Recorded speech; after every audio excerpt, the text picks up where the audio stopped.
Gonna start running. There we go. I like that kind of thing. All right, so we're up here in the state capitol. We're going to join the Second Amendment rally here. Got my dad and Brian Green here. He's got some flyers on the information in our state's constitution, which is actually a little bit stronger than the Second Amendment. Section 1, Article 24 is a little more clear, and we all know how it is with states' rights. So this is all for the sovereign rights. Got my Gadsden flag here. So we'll see how this goes. All right. Gonna walk on over to the rally now. You gotta put a point on the end of that thing, so you It's a so conduit you pipe. have a combination flag and spare. Yeah, yeah. Just in case Antifa shows up. Got you guys on the. Probably not. I don't expect to see anything like that. But if we do, I've got the GoPro action camera here. Put it right on my hat, and we'll go around and see how it goes. Trouble because I got my Trump shirt. Oh yeah, we both do. They're gonna hear from us today.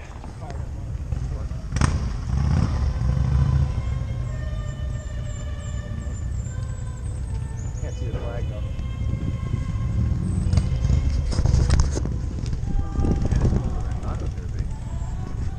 Just look at those folds of capital. Get that wind to the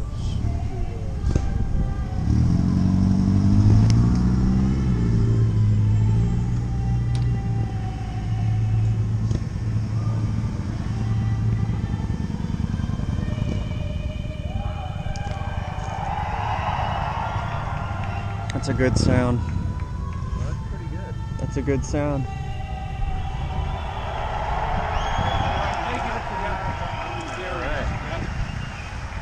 $30 card tabs, folks.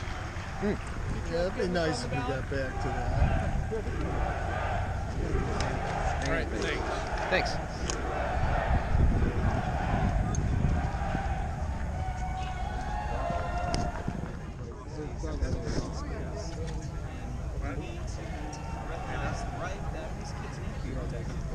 You're okay.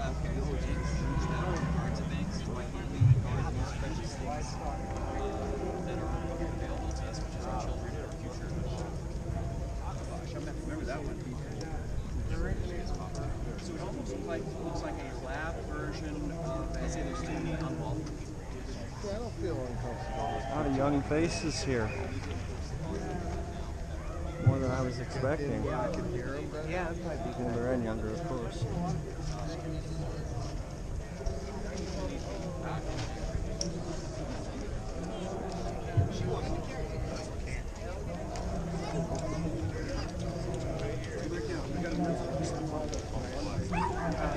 They own the guns. They own the guns. They own the land already. So it's like none of us fucking. Our water rights.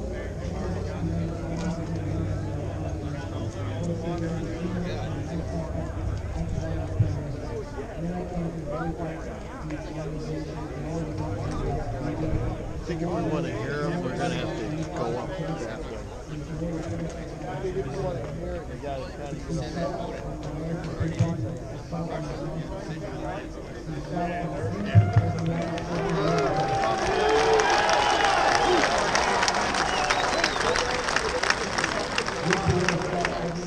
Section 24, right to bear arms. The right of the individual citizen to bear arms in defense of himself or the state shall not be impaired, but nothing in this section shall be construed as authorizing individuals or corporations to organize, maintain, or employ an armed body of men. All right, I didn't see anything in there about hunting, did you? Or recreational shooting? No, it's about the defense of liberty and protection of our lives and the lives of our loved ones and securing the free state. Now, I have to tell you, I grew up patriotic. My father served as an air medic in the United States Air Force. My grandfathers served in the United States Army, and one of my grandfathers actually I did not get to meet because he was killed in action in France fighting the Nazis. So fighting against tyranny. So I understood patriotism and I understood liberty, I thought, until I went to teach in China, Red Communist China, for 2 years, from 1989, right after the Tiananmen Massacre, to 1991. And let me tell you, that's when I really grew to appreciate our liberty and the way that our Constitution protects it. In China, thank you. In China, I was given several IDs that I had to carry with me at all times. This is one of them. It was called my red card. You can see how red and shiny it still is. Yes, China is a communist country, and we were assigned, and the Chinese were assigned, where to work, where to live. They were moved from city to city, or even province to province across their country, if the government told them they had assigned them a job in a different place. In addition to that, we were required to carry an ID for our health care. Well, now it's all, you know, digitized and it's on our phones, but I can smell tyranny from 2,000 miles away, and I smell it growing. So that's why I started to run back in 2009 the first time. Now, most of the statists in America don't call themselves communists. They call themselves other things, and we all know what they call themselves. But they have the same mentality, don't they? They believe that government knows better than you. And they believe that they should decide, that government should decide what jobs are not allowed. Statists attempt to shut down entire industries, such as coal, or oil, or nuclear, or logging. Statists who are elected to serve us right here in this Capitol tell us that we would all be better off moving to the cities on the I-5 corridor.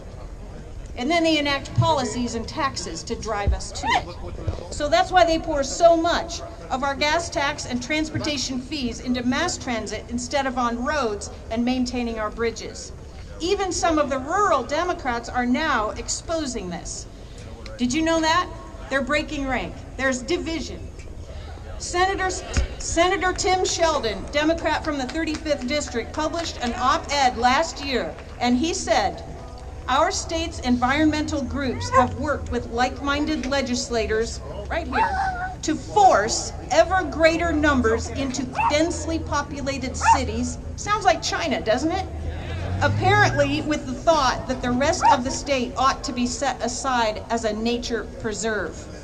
That was published last year in the Washington State Wire. Look, yeah, boo is right.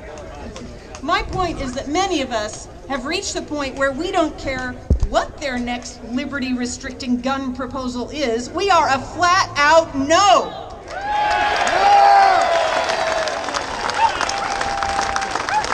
Because we have seen that statists don't ever compromise. They're constantly moving the discussion to the farther towards tyranny. As Ronald Reagan said, you and I are told increasingly that we have to choose between left and right. Well, I like to suggest that there's no such thing as a left or a right, Reagan said. There's only an up or a down. Up to man's age-old dream, the ultimate in individual freedom consistent with law and order, or down to the ant-heap of totalitarianism. And regardless of their sincerity, their humanitarian motives, those who would trade our freedom for security have embarked this downward course. End quote. So when they say, that's not me, that's Reagan. Cheer for Reagan for a moment. So when they say, here's a common sense bill, look at who's sponsoring it. Do they have a track record of increasing government control or decreasing it? Increasing the size of government or decreasing it? Down towards statism and totalitarianism or up towards liberty, which brings prosperity because it allows creativity to flourish? Do they even believe the first sentence in our state constitution, which says, in the preamble, "We, the people of the state of Washington, grateful to the supreme ruler of the universe for our liberties, do ordain this Constitution." Our state's fathers knew that. They knew. Our state's founding fathers knew that our rights don't come from government. Thank God, because if they came from government, government could take them away. We're born with those rights. They're inalienable rights. You can't cut them off. They still exist. All right, so how many of you have a cell phone with you right now? Right? I want you to put this number in your phones if you haven't already.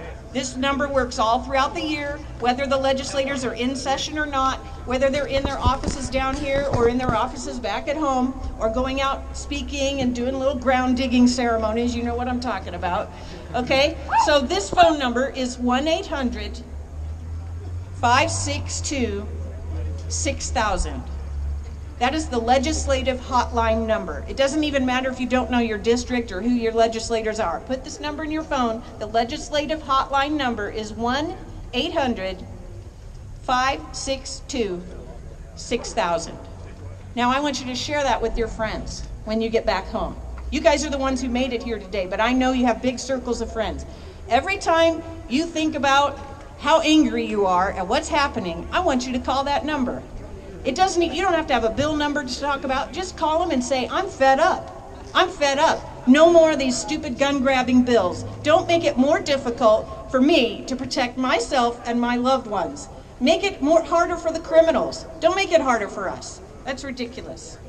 All right, any topic, pro or con, all year long. And of course, be civil but firm.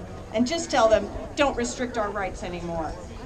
It says right in our state constitution, for the security of us and our loved ones, and for the free state. Now we are here today to defend our liberty and our natural rights. We will stand firm. I am Elizabeth Scott. My website is elizabeth4state.com with the number 4 in the middle. I'm running for Senate. I hope to be serving you next year. And please remember, even if you can't vote for me, you can help out through the website and by liking my page on Facebook and all of that. All right? And donations. Thank you. God bless America. Well, if I was speaking the microphone, you could at least hear her, right? Not like the other guy couldn't hear half of what he was saying. Is the right thing and a good thing to do. One of the things that the other side, the grabbers and the statists try to do is they try to make you doubt the rightness of your beliefs. Don't let them do that. Be certain that this gathering is what our founders, the founders of this country and the founders of this state, had in mind when they restated and secured those rights that nature and nature's God gave you. That includes, yes, that includes the right to peaceably assemble, as we're doing here today, and speak your mind. That includes the right to be secure in your person and your property. That includes the right to protect yourself and your families. That includes the right to carry arms.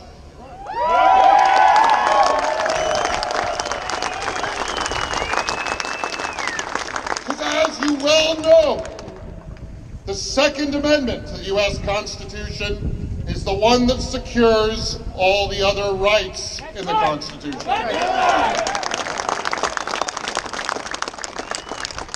And as Elizabeth said a moment ago, and you'll hear again, and it's important to say today, our state constitution in the state of Washington is even clearer on the matter of the right to bear arms. It's even clearer in stating that that right is an individual right, not a collective right. Yes, that's important too. Thank you. And I want to talk for a minute about the good that right and these other rights we discuss, the good that they do for all of us. You know, economists call it an externality. And what that means is it's a community good that comes from an individual right. It's something that no law can do. It's nothing that a good-meaning public policy can do. But what it is it's a value. It's a value that a community can share. And what you do by protecting yourself and by protecting your family and by protecting your property is you become, think of it as a link in a chainmail armor. You become part of a system in which by protecting your own, you create protection for your neighbors, for your friends, for your extended family. It's by taking care of yourself that you do good for all of us. By taking care of your family, that you help secure your neighbor's family. This is an essential value to our society, and it's one that the grabbers have lost sight of. Maybe they never knew. I don't know. I don't care. But it's important that we know this. It's important that you know this. It's not just your right. It's a moral duty that you have. Thank you.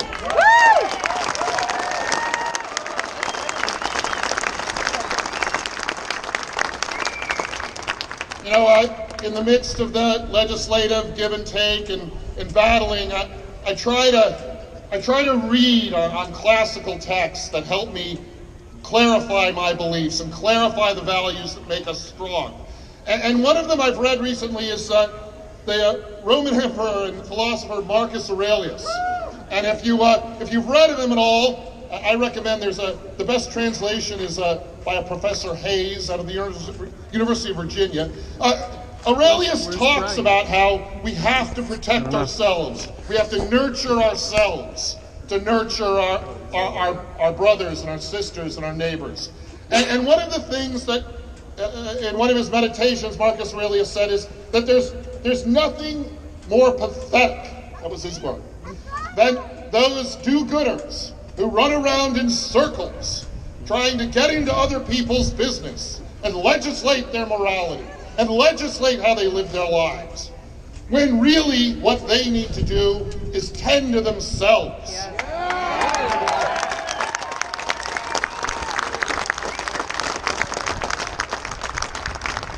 Don't come from a city with a rampant homelessness problem and lecture us down in the 19th about homeless protection tonight.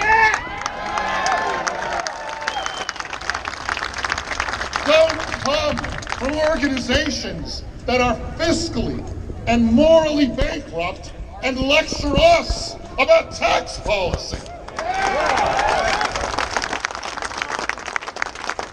You know, you'll hear a lot from the other side in their schemes to grab guns, saying that what they're trying to do is simply use common sense gun regulation. Well, I'll tell you this. Common sense to a tyrant is anathema to a free person.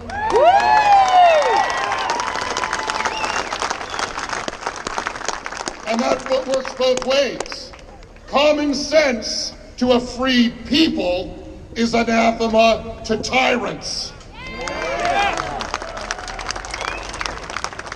And just in case anyone's confused, you guys are the ones with common sense. So, again, I say it's great that you gathered here. Thank you for coming. Stand strong. Stand proud in what you're doing. Protect your rights to protect yourself and your families and your property. And by doing that, you help all of us. And my pledge to you is that as long as I am in the state legislature in this state, I will fight to my last breath to protect your rights.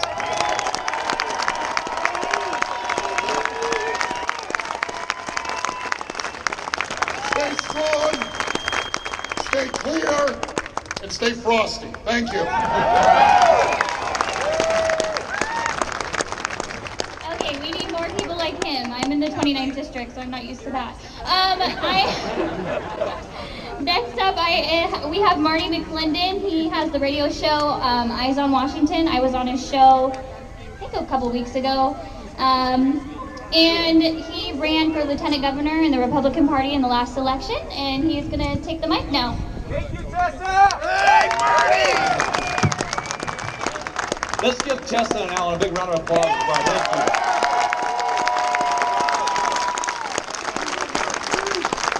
This is the most beautiful crowd I've seen across the state. Thank you very much. This is fantastic.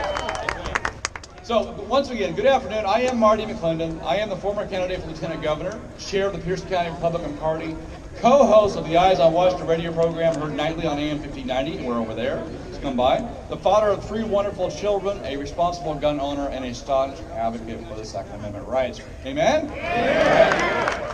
To Jim and Elizabeth Scott's point, you know, this is a unique opportunity, a unique experiment in history. No other nation in the world understands that our rights were given by God. That government was instituted to protect those rights. They can't take those away because they're not theirs to take away, right? Right. So nowhere else is this true. We of America, all of us are family people. All of us love this nation. All of us grieve for those that lost their lives.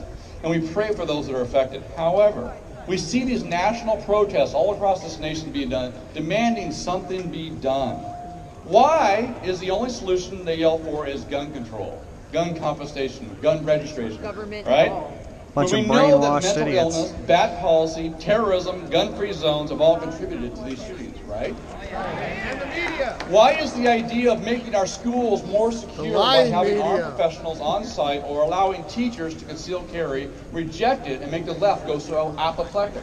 Huh? I'm gonna run over to the truck. Got it. Right? Or when we talk about real solutions dealing with the mental health epidemic, enforcing the law, and reporting abnormal behavior, the left will scream foul. Or when we talk about systemic issues that lead to these horrendous acts, the left has no interest. Why is gun control the only answer when, in Germany, they disarm the populace, violence is rampant, and street rapes go unchecked? When we have the mayor of London wanting to ban knives now, what's next? Hands? 25 to get a butter knife. The facts show that cities with the most strict gun laws I have the know. highest crime. Chicago, Detroit, What a Baltimore, joke. okay? Why? Because only criminals have guns. We have seen in Hurricane Katrina where gun registration led to gun confiscation. That led once again to only criminals having guns. Gun-free zones leave the law-abiding citizen and the vulnerable unarmed and targets. Why would the gun control legislation be so heavily funded by the billionaire leftists like Bloomberg, Soros, and Steyer? Why is it again that the first and only directive is to punish law-abiding citizens for the acts of criminals? Just like the gentleman in North Carolina who is speaking to the city council, says, why are law-abiding, tax-paying, freedom-loving citizens like all of us called upon to pay for the act of a few criminals or the mentally ill by the loss of our rights to protect ourselves instead of putting the blame at the feet of those responsible?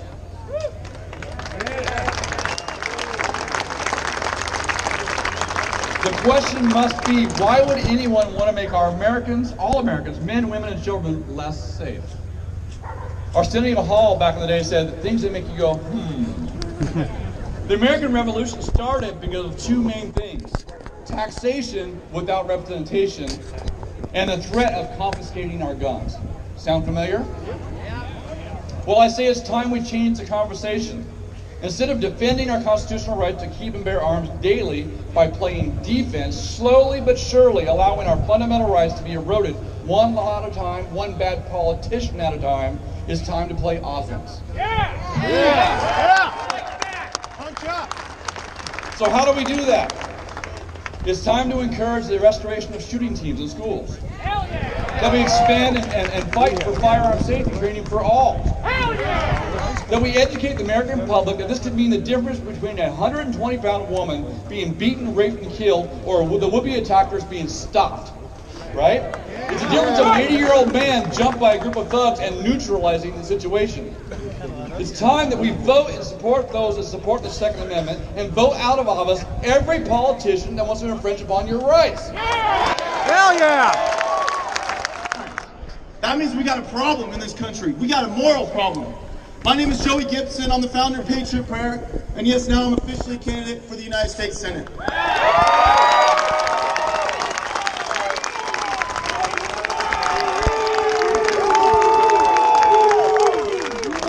Cowboys in the crowd here today.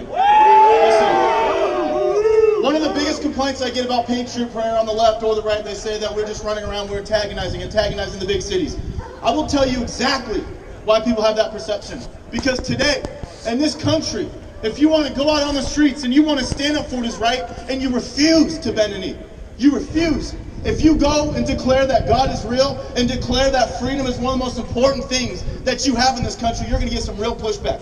Real pushback. And Antifa is just the bottom of the pyramid. It's in coordination with politicians, Nancy Pelosi, the mainstream media, local mayors, city council members, and even some police chiefs. They work in coordination to make your life as miserable as possible. They will slander your name and do whatever they can to get you to just quit, to just give up, to just go back in your house. Go back in your house and keep your mouth shut. See, this is the thing, and we refuse to bend a knee. When we see that something is wrong, we see it in the city, we are going to go and we are going to antagonize and we are going to push back, because it is time for those who believe in freedom to be more aggressive. We can no longer sit at home. No more.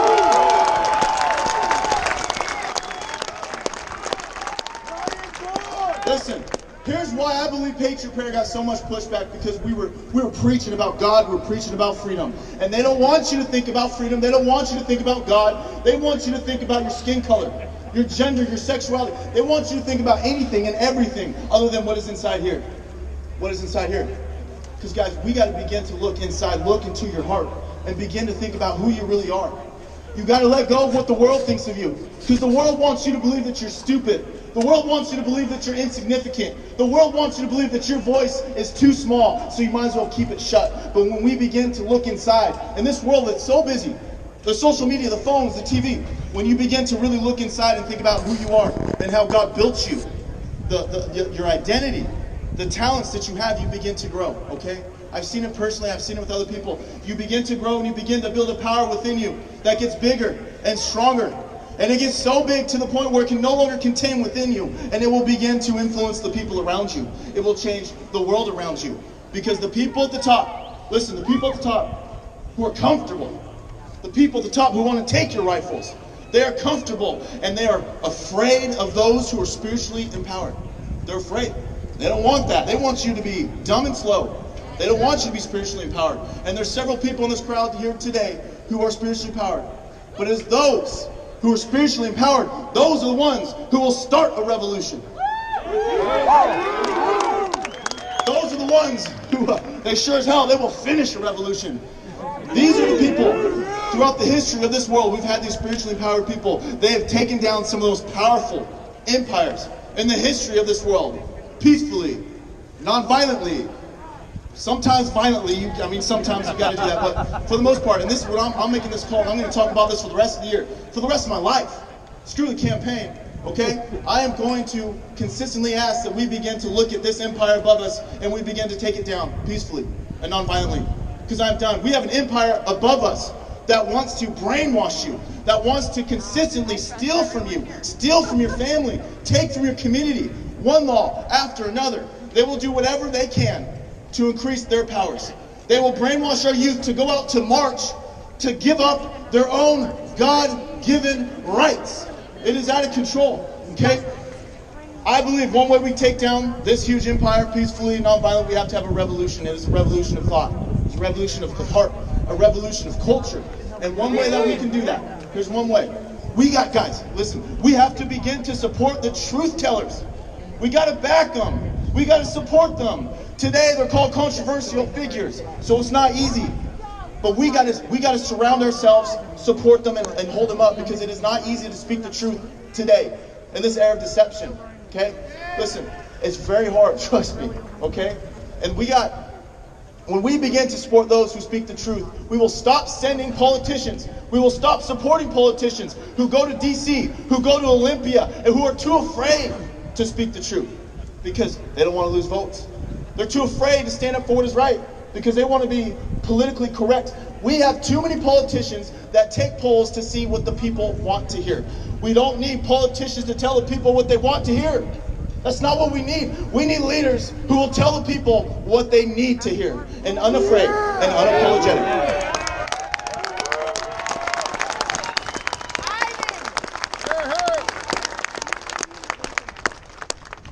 One of the ways that I want to participate in this revolution that we're having in the West Coast, the Pacific Northwest, is I want to do everything within my power to preach freedom first. Freedom first. It's got to come back to our culture. We got to bring it back to the youth. We have to begin to talk about freedom as much as we possibly can, because the people at the top, they hate it. When you put freedom first, you put freedom to the front of the line, it brings clarity into your mind, into your heart. With every single policy question, you ask yourself, does this increase our freedoms or decrease our freedoms? Because listen, We don't have to have less freedoms. We need more freedoms in this country. That's right. We do not need more gun laws. We need less gun laws in this country. Okay?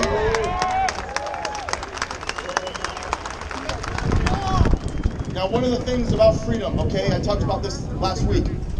The essence of freedom, the spirit of freedom, the foundation of freedom is the God-given right to be able to protect freedom, to be able to protect your country, to be able to protect your family with the Second Amendment. It is something, okay, here's what I believe. There's certain rights that I do believe they don't come from this country, they don't come from the Constitution, they don't come from other people, they don't come from this world. They come from God, ladies and gentlemen. They come from God. Right. Amen to that. One of the things that I believe that God wants, and I'm not speaking for God, this is what I believe. I believe that God wants a country where you can do and say, it's free will. You can do and say whatever you want, as long as you don't take away someone else's rights, as long as you don't hurt other people. Okay? See, a government is supposed to protect our rights. So you can't steal from people, you can't murder people. That's what the government is there for, to protect your liberties, not to take it away. Okay? One of the things, God gave us this right to be able to protect our freedoms, I believe. And for far too long, throughout the history of this world, humans have consistently given up our God-given right to protect their own country, and we cannot do it this time. We got to learn from history. Too many times, Mao, Stalin, Hitler, too many times we gave up our weapons, and look at what happened. Millions of people died. Millions. Okay? So I'm going to finish up with this. Japanese, okay, I'm Japanese. World War II, pre-World War II, they crossed over to China, okay? The Chinese military failed to protect their people, okay? And the men could not protect the women and children, so the soldiers went through and they murdered and raped all the women, all the children, okay? So this is the thing. It's one of the worst things that ever happened. This is the thing. In our country, we can never allow that to happen. We got to do everything within our power to protect the right to own and carry a rifle. Because if any foreign ground troops take one step on this country, we will protect our households. We will protect our women, our children. We will protect this country with our own lives.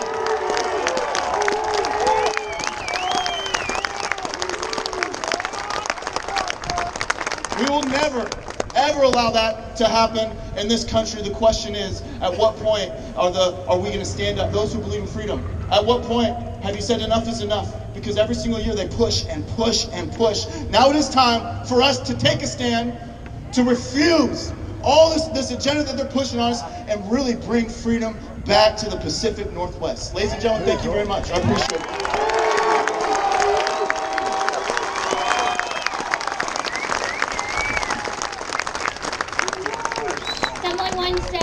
Revolution will not be televised, and we are not fitting the mainstream media's agenda of what they want.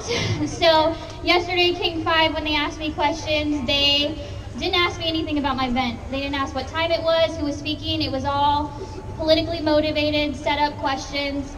The last question she asked was, how do I think the midterms are going to go? I said, we're coming, and we're coming in numbers. So they better get ready for that. Okay. So we got Tyler Miller. He's going to be speaking. He has an initiative, 1621. He is a Navy veteran. Here we go. Hey, how is everyone doing today? You all heard about Initiative 1621? All right, well, let me give you just a quick rundown for those who haven't. Initiative 1621 is about choice. It's about expanding school security and flexibility in that choice. Right now, it is illegal for any of you to go on a school grounds with your firearm, whether it's open carry or concealed carry. It's illegal for teachers, it's illegal for staff, it's illegal for parents. We need to change that. Why do we need to change that? We need to change it so that we have flexibility and choice. I came up with Initiative 1621 because my girls go to a small Christian school. We have 6 classrooms, all right? Our needs are significantly different than Bremerton High School in terms of security. We had a lady who does our janitorial service. She approached her school board and asked, can I carry my firearm from Battery's my getting car low. into the school later So I'm going to cut it here, guys. There's some shady characters hanging around.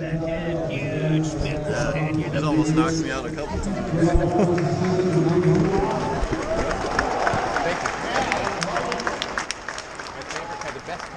So I'm going to give a little kudos here to Tessa Ashley. Can you give her a round of applause?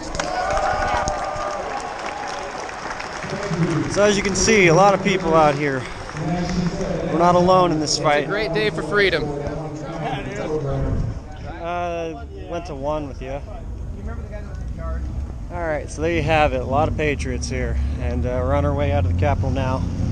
As you can see, you know, we got numbers. We got a lot of people. And I say it all the time, you know, they want a war, we'll give you one. We'll give you the first swing, and then we'll crush you.